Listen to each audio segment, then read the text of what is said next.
Welcome back to Forgotten Sands HD, and yes, we're in the silver level. Prince, will you move, please? There you go. Thankfully, we don't have to move that much before exiting this place, hopefully. Basically, the old gimmick of this place, since it's a sewer level, get it? It's entirely relying on the power that the Marid gave to us for freezing the waters and using it as columns or walls. The thing is that, as you can see here, it alternates between a thin water and a solid one that you can use as a column. So it's all about, there we go, gaining the moment like this. Otherwise, you jump down the slope and basically you're back to square one. But it's not that hard, honestly. And I think right about now we're about to get a new enemy type. Yeah, exactly. Okay, this is one of the more annoying one. I think it's labeled Necromancer. Basically because this guy tends to summon new enemies, so it's basically every time he shows up in a fight, it's one of your first priorities. That guy when it looks comes like to he the stepped right out of Dark Souls, complete with the hood and everything. That said, though, he's kind of an idiot for jumping down onto our level when he could just be summoning enemies from up top on his perch. Oh, jeez. Yeah? Yeah, that's the thing, Joe, but that would require. If we did that, the game would be over in a minute, so. There we go.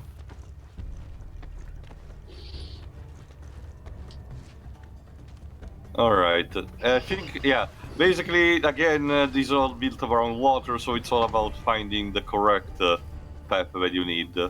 Some, like I mentioned in one of the previous parts, some minor routes can actually bring you to jars that provide you with experience points that you can use for the upgrading system, but since I maxed out, I don't need to show, getting to those. They're not that hard to find, honestly, and when it comes to experience, you get plenty, so you should be fine.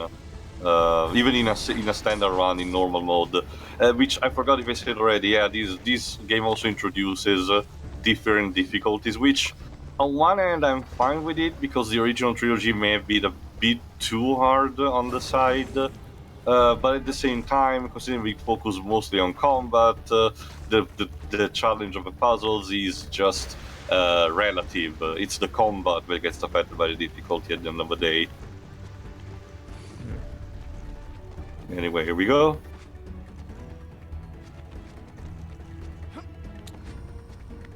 Anyway, around this time, ironically, it's kind of like when we commented on War Within. Around this time, we actually are relatively close to Ubisoft E3. So, as usual for a year, there needs to be back the question: will this be the year Prince of Persia will see a resurgence? Something tells me not. Something tells me not yet. But only in the sense, Bethesda is too dickish right now to do it. I'm thinking because we have too many projects going on right now. Wait. Why'd you say Bethesda? Don't you mean Ubisoft? Ubisoft, my bad. I got confused. For a moment there, I thought, wow, Bethesda bought the rights to Prince of Persia? That's either a blessing or a curse. I don't even know how we will handle that. Bethesda actually has a couple of platforming slash hack and slashes, but it was in a time when it was trying to be experimental around the early 2010s. When he created published a couple of new IPs in order to try to build its repertoire piece. Because, like I said in the past, Bethesda has this thing where they tend to focus a lot on consolidating the couple of IPs they have, but they don't focus on creating new ones. Possessing the entire package of ID software helps, but at the same time, they mostly rely entirely on like Elder Scrolls, Fallout, and occasionally minor stuff like, for example, Rage recently. But what even is Raids 2 is the question a lot of people are asking about that game. open world relying on ultra violence. No, I meant in the sense that a lot of people are asking what even is Raids 2 for whatever reason. Like, in the sense that I guess we're not getting that much info about that game, or people are just confused about that game's development. A bit both, Jova. But anyway. I never even heard of it till like a month or so ago.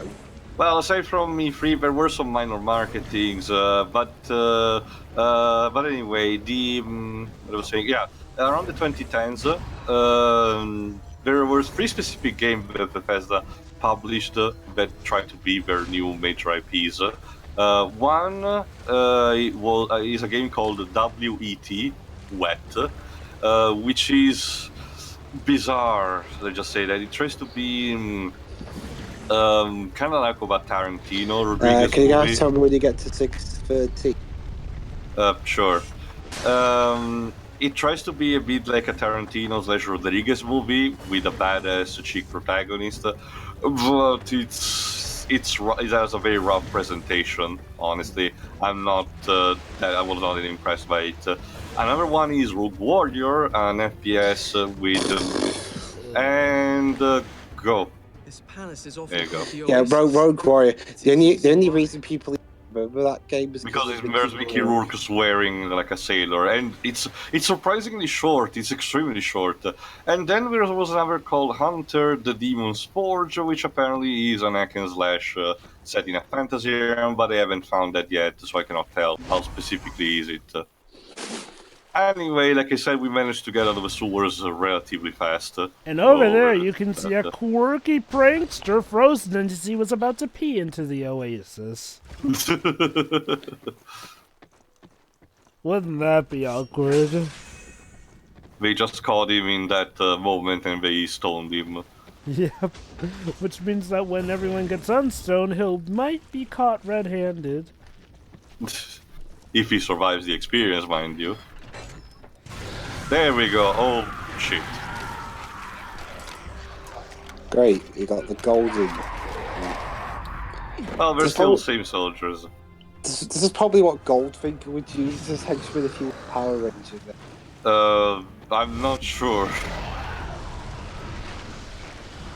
Still, like again, as usual, try to prioritize on the summoners because they tend to be the most annoying enemies.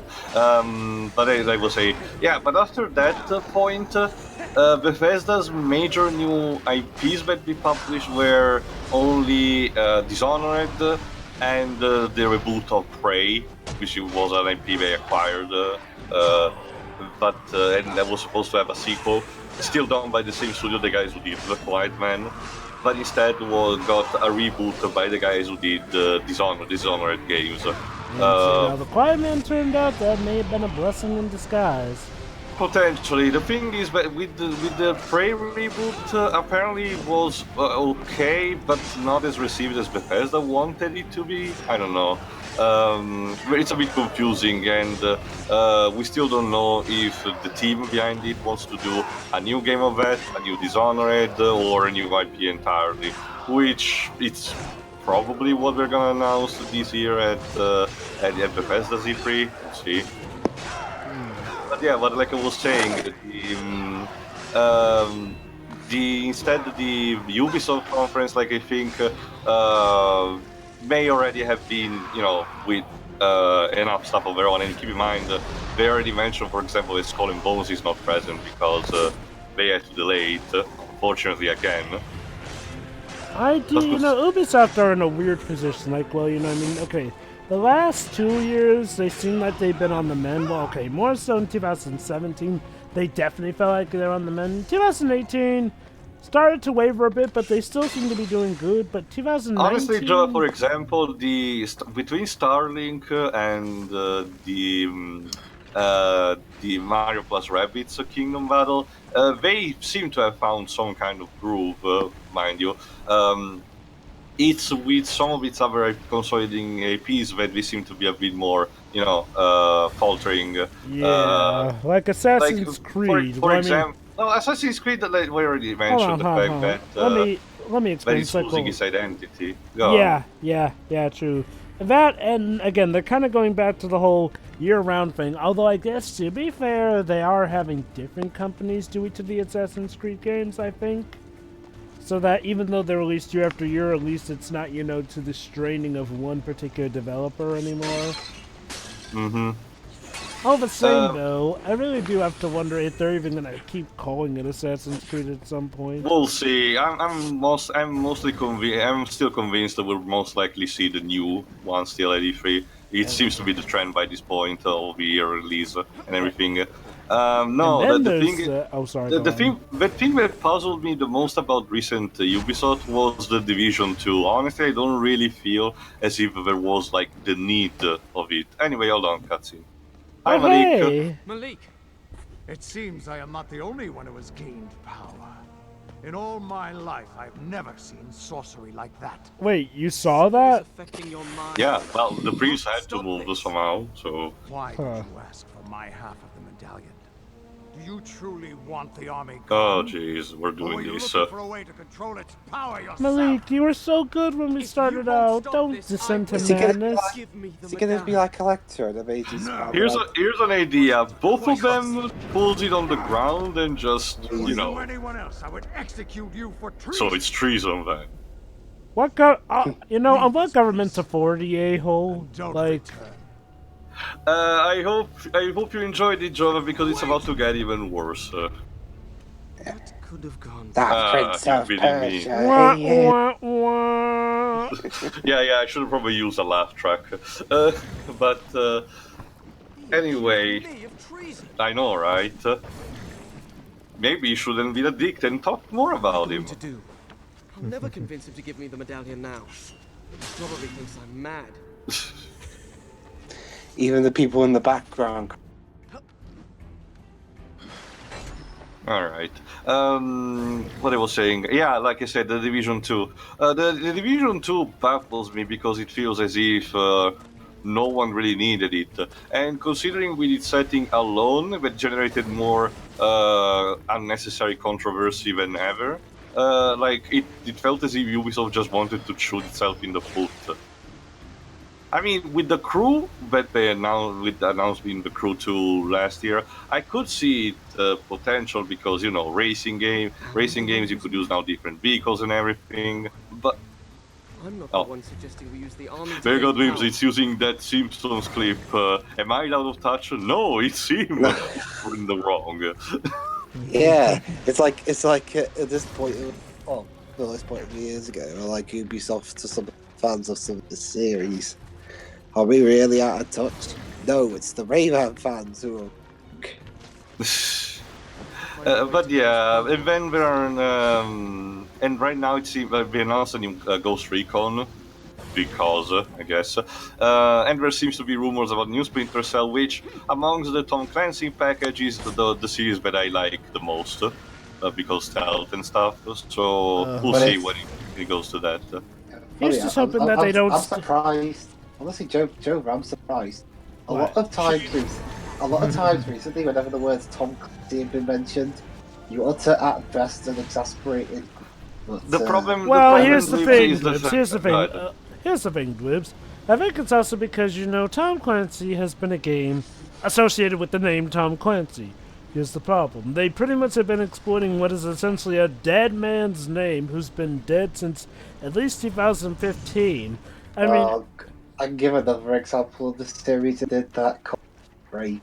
Well, that's exactly my point, Glibs. It's like, well, I mean, okay, it's like, well, the games haven't exactly matched the quality of when he was alive.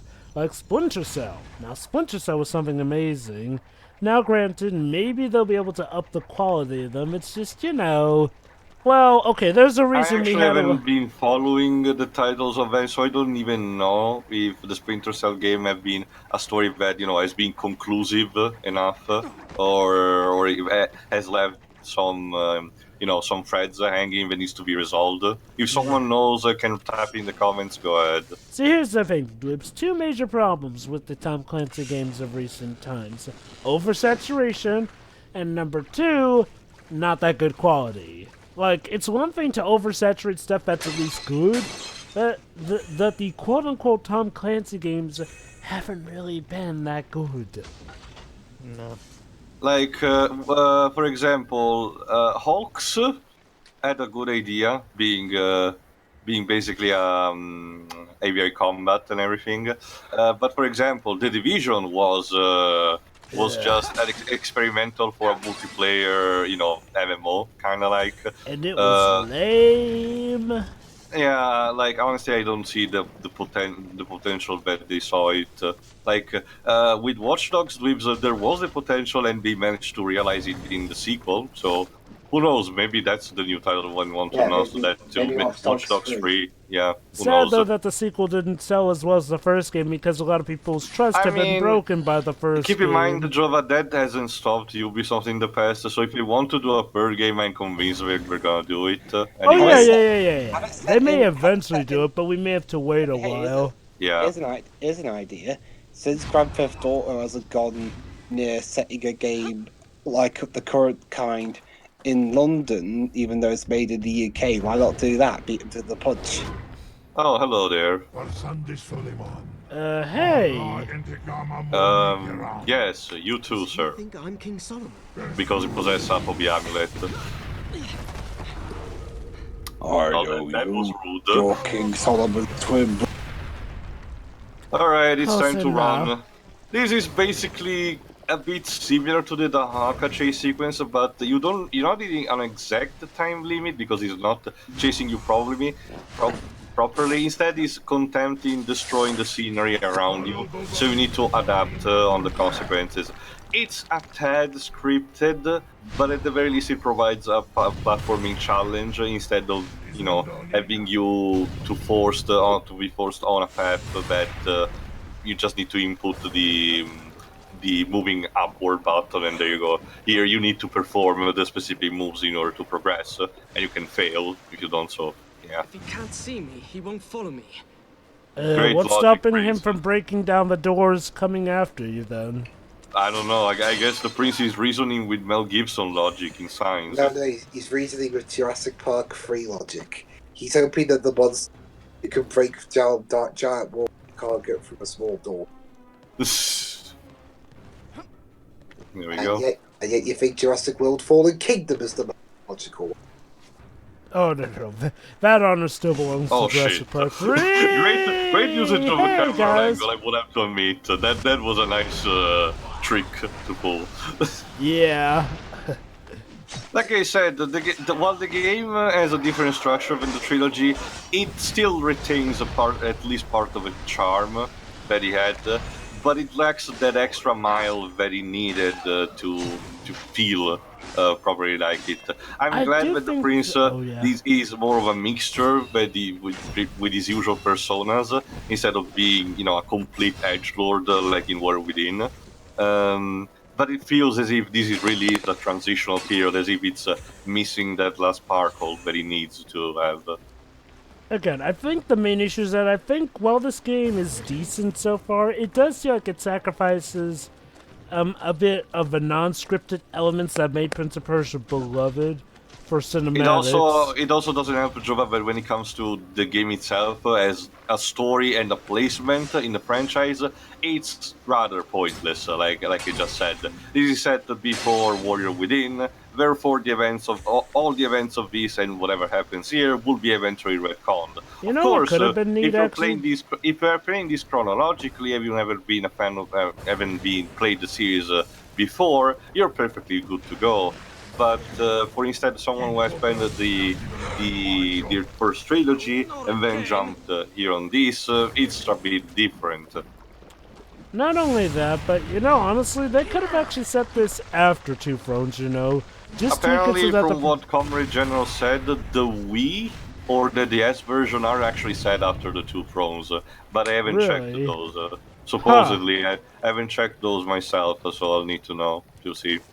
But yeah, it's like, it feels like this game could have happened, after the events of Two Thrones, just as It would have been much. weird though to have the prince just abandon Babylonia and Farah, just like Oh that. no! Instead, I mean, they could have solo easily had it adventures, be. They could have had it easily be Oh, that shit. he's checking on his brother to see how his kingdom is holding up. after what happened with Babylonia, and at some point Babylonia is on the road to recovery, or maybe he's going to his brother for aid for Babylonia. I guess. My point is doesn't- I guess it's sort of me building off of your point that, yeah, in terms of story placement, it does seem a bit pointless. I do wonder if it could have had some better effect if it was set after Two Thrones, seeing as how, again, since this is set in the middle of this timeline, we kind of know, oh, the prince is gonna make it out okay. I mean, don't get me wrong, I take everything that explains at least a bit why the prince wanted to became so angsty in Warrior Within, even though obviously it doesn't justify the badness of that game, mind you. But still, I try, if the end product is just like this, and it's enjoyable, mind you, but it's not something completely special. What the franchise needed at this point was an adrenaline shot. This was not, unfortunately. Yeah, this feels, I don't want to say it's like junk food, but this feels like a mellow treat. Like a snack of sorts, but not a filling snack. Like Hostess Twinkies. I guess so. I haven't even tried myself, so I don't know what they taste. But It tastes like shit. But according to the superhero comics, they stop criminals, so I should totally get them. Don't bother. Hey, Tio, you think that's something? Have you seen when the Avengers teamed up with, Citrine Man?